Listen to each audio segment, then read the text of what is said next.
Good evening and welcome to tonight's Bible study. We have worked our way up to John chapter 18. We'll do verse 1 through 40. There's quite a few activity that's happening here. We see Jesus and his disciples have finally left what we call the upper room, or the place where they had the Passover meal.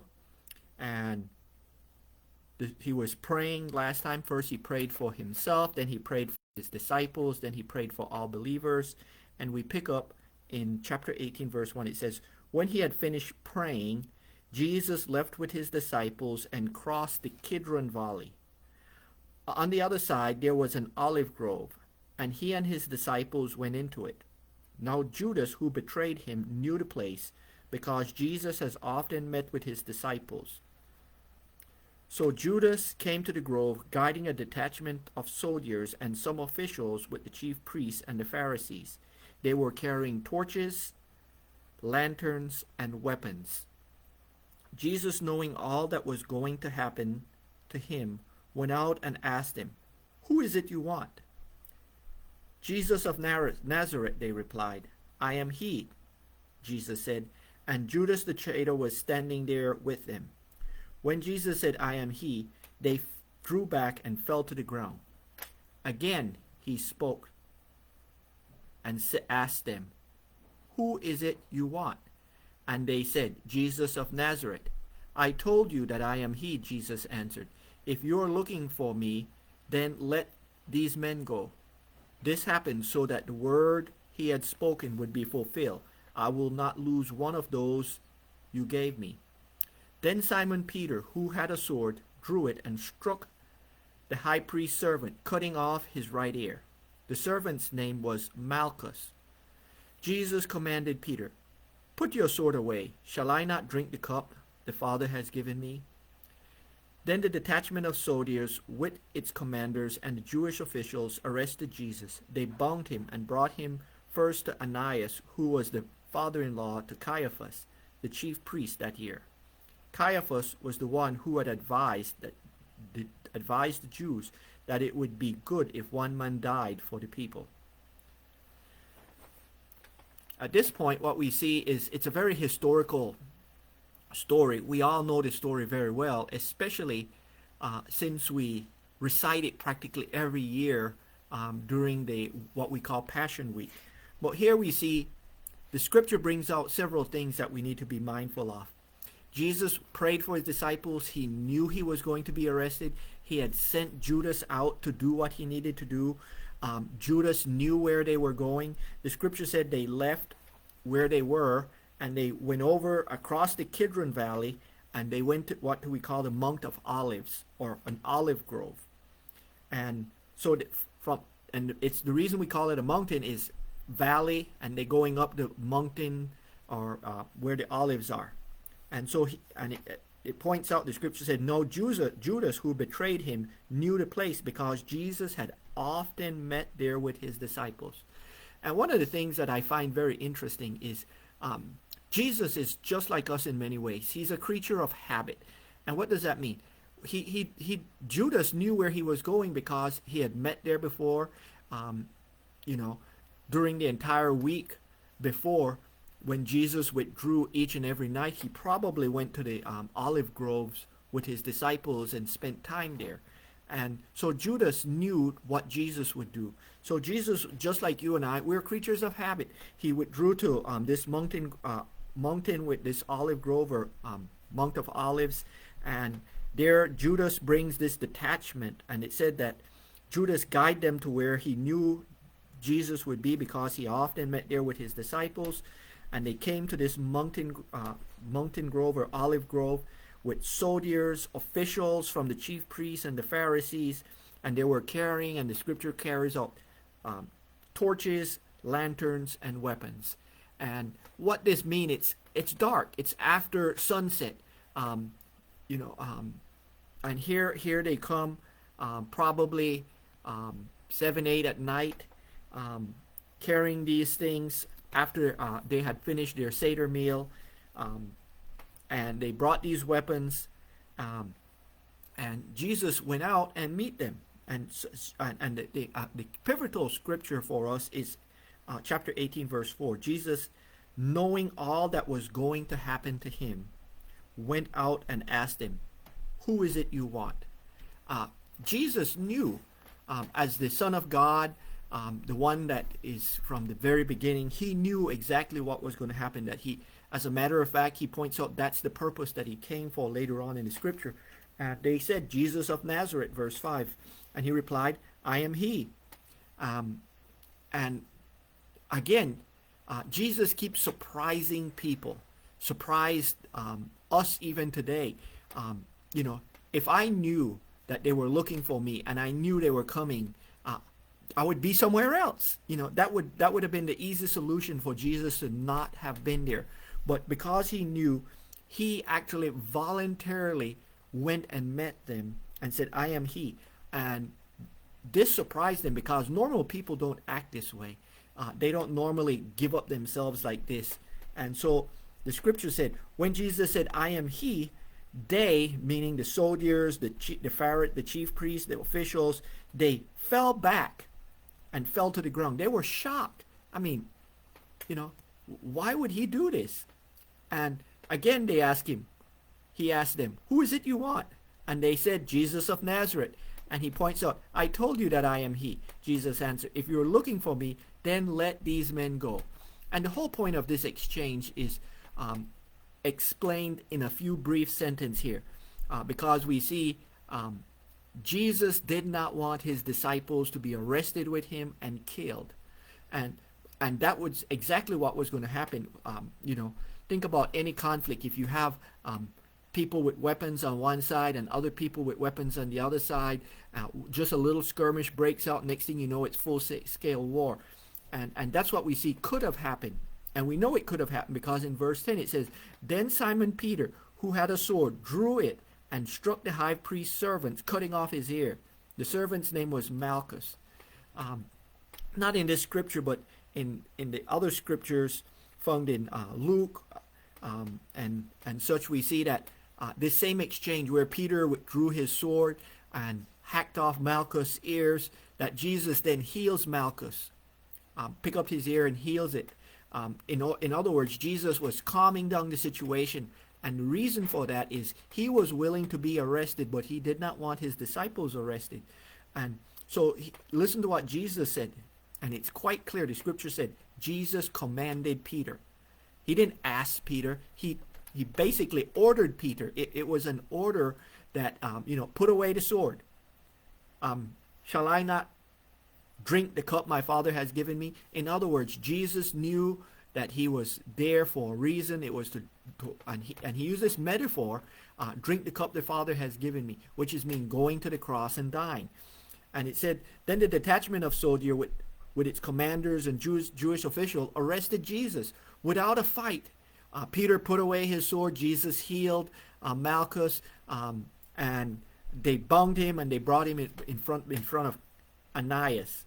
And the scripture makes it quite clear that Ananias is the father-in-law of Caiaphas, the high priest that year. An interesting note here is Ananias was chief priest the year before, and as I mentioned, that being chief priest, you held that office only one for 1 year. And the reason is, when you went into the holies of holies, it was pretty scary. Where you made the sacrifice for yourself, you made the sacrifice for other people. You went into the holies of holies that one time of the year, and they tied a rope around you, and if you did something wrong, you could die. And so Ananias, the high priest of that year, was the year before, and he passed it on to his son-in-law, Caiaphas, who was the one, and the scripture makes it quite clear, Caiaphas was the one who advised this, and here's the advice: it would be good if one man died for the people. In other words, Jesus, instead of them accepting him as the king of the Jews and having a Jewish revolt against Rome and have Rome come and squash them, they basically, for political reasons, would sacrifice Jesus. And so Caiaphas was very political. We see that Caiaphas and Ananias and his whole family were very political. They were thinking about, how do we stay in power? How do we... And we'll see that in a few moments, because In the next sections here, we see Peter and others followed.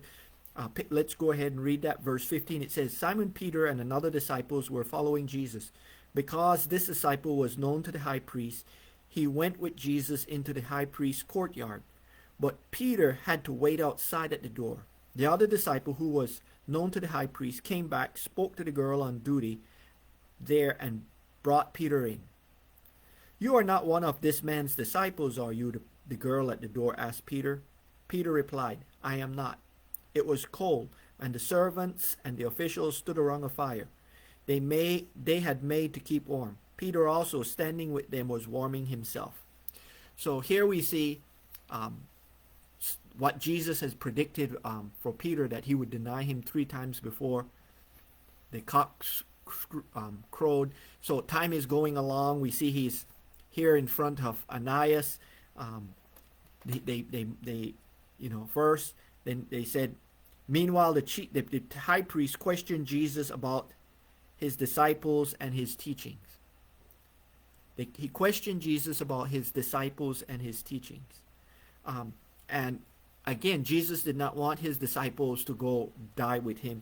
And so he explained to them, I have spoken openly to the world, Jesus replied. I have always taught in the synagogues or at the temple, where all the Jews come together. I said nothing in secret. Why question me? Ask those who heard me. Surely they know what I have said. When Jesus said this, one of the officials nearby struck him in the face. Is that the way you answer the high priest? He demanded. If I said something wrong, Jesus replied, testify as to what is wrong. But if I spoke the truth, why did you strike me? Then Ananias sent him bound to Caiaphas, the high priest. And as I mentioned, Ananias is his father-in-law. And so Jesus is traveling from one place to the other. And so the high priest from the year before, Ananias is questioning Jesus. Ananias did not get the answers, so he sends him now to Caiaphas. But here's an interesting thing. These officials, they strike Jesus and said, is that your answer to the high priest? Ananias was still holding on to power through his son-in-law. And so a very political thing. That Jesus was arrested, Ananias, Caiaphas, and the whole high priest, they were holding on to power, sharing it from father-in-law to son-in-law to, other family members, all to hold power. At this time, we see Peter does a second and third denial. As Simon Peter stood warming himself, he was asked, are you one of his disciples? Are you? He denied, saying, I am not. One of the high priest's servants, a relative of the man whose ear Peter had cut off, challenged him. Didn't I see you with him in the olive grove? Peter answered, again denying it. And at that moment, a rooster began to crow. And again, we see Jesus had predicted that Peter would deny him 3 times that very night before the rooster crows. And here he denied it first to the servant girl. Then he denied it next to this servant of the priest. And they even point out, hey, you were there at the olive grove. You were the one with the sword. And yet, even with that, Peter denies him. We see that Peter left, etc. But here we see, continuing the story, it says, when the Jews led Jesus from Caiaphas to the Roman governor, by now it was early morning, and to avoid ceremonial uncleanliness, the Jews did not enter the palace. They wanted to be able to eat the Passover. So Pilate came out to them and asked, what charges are you bringing against this man? I find this a very interesting story. I don't know about you, but here they're willing to arrest Jesus. They had already gone through the ritual cleansing, etc. They already is participating in Passover. But in order to avoid ritual uncleanliness, they won't enter into a non-Jewish place. And so they won't go into Caiaphas, the Roman governor's house. And so, typical Jewish thing. It happens even today. Orthodox Jews don't go into certain places. They don't For example, an Orthodox Jewish male will not shake a woman's hand or do anything, with anybody that's not a personal relative of them. And so we see this is playing out here. It said, in order to avoid ceremonial uncleanliness, and to avoid, the Jews did not enter the place because they wanted to be able to what? Eat the Passover. It's Passover. Jesus had the meal, what was a Seder meal with his disciples, and in it they reenact the Passover where the angel of death passed over the children of Israel that had the blood of the Lamb. And so for us, that's what Christ is. He's the blood of the Lamb, and that was placed on that doorpost or on the cross, and the angel of death passed over us. And so they take him to Pilate. They didn't want to be ceremonial unclean. They wanted to eat the Passover. And so Pilate asked them, "What charges do you bring against this man?" "If he were not a criminal," they replied, "we would not have handed him over to you." Pilate said, "Take him yourselves and judge him by your own laws." "But we have no right to execute anyone," the Jews objected. This happened so that the word Jesus had spoken, indicating the kind of death he was going to die, would be fulfilled. The kind of death. The Jewish could not actually execute him. And Pilate wanted to get out of this.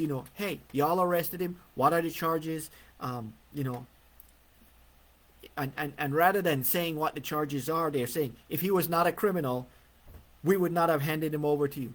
And again, we see there's no criminal charge against Jesus.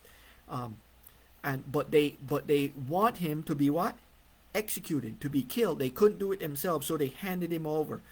And so Pilate went back inside the palace, summoned Jesus, and asked him, "Are you the king of the Jews?" "Is that your own idea?" Jesus asked. "Or did others talk to you about me?" "Am I a Jew?" Pilate replied.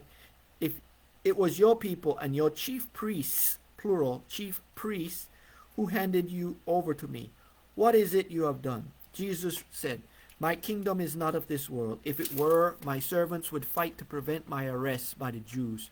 But my kingdom is from another place." "You are a king then," said Pilate. Jesus answered, "You are right in saying I am a king. In fact, for this reason I was born, and for this reason I came into the world, to testify to the truth. Everyone on the side of truth listens to me." "What is truth?" Pilate asked. With this he went out again to the Jews and said, "I find no basis for a charge against him.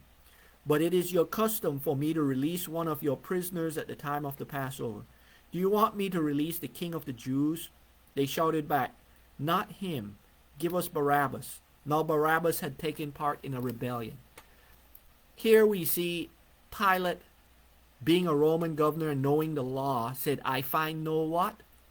Basis. No reason.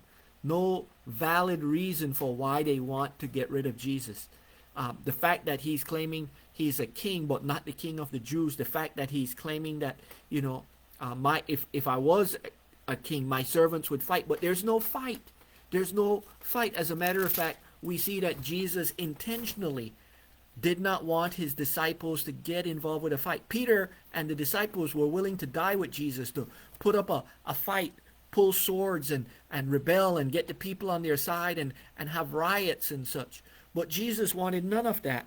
And I go back to the verse that we skipped over earlier, verse 8, where he said, verse 9. "This happened so that the words he had spoken would be fulfilled. I have not lost one of those you gave me."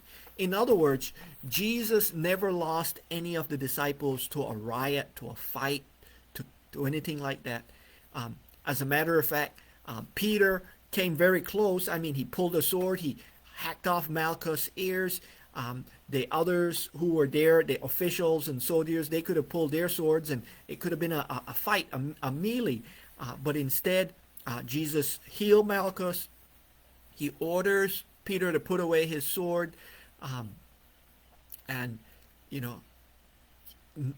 Again, Jesus intentionally went to the cross. There was no reason. The only reason the Jews, the chief priests, plural, Ananias, Caiaphas, and all the chief priests and the Pharisees and stuff wanted to was there were too many people following him. And the more people that followed Jesus, the less people followed them. And they did not like that. And so for political reason, for their own personal gain, they did not like Jesus. And so they had him arrested. They had no basic reason for that. And Pilate knows it. And Pilate wants to get out of it. And so he gave them an option: release Barabbas or release Jesus. And they said Barabbas. And next week we'll pick up where he then, asked, what do you want me to do with Jesus? And basically they say crucify him. And it's the crucifixion was necessary. And that's the way the Romans killed criminals, was crucifixion. And it was necessary so that Jesus could die on the cross. From the very beginning of this book, in John chapter 3, verse 7, he said, unless the Son of Man is lifted up, like the serpent was lifted up. In other words, unless he was lifted up on the cross and died on the cross, we wouldn't be saved. The angel of death, when we stand before God in judgment, God would not pass over us and forgive us. And that's what we see here with this, is that Jesus intentionally went to the cross. He did what he did in order to save us. And he knew about it ahead of time. And he intentionally saved his disciple, even though they denied him. Peter did it 3 times. Peter, who was always outspoken, did it 3 times. We see Jesus intentionally chose this. He like I said, he could have been somewhere else. He could have been anywhere else. But it was his choice to follow the will of the Father. And I think that's a very important lesson for us, is we need to choose to follow God's will. With that, I will end. I will see y'all next week as we do chapter 19. Again, it's a story we're very familiar with. The crucifixion of Jesus, the burial of Jesus, etc. I'll see y'all next week. Thank you.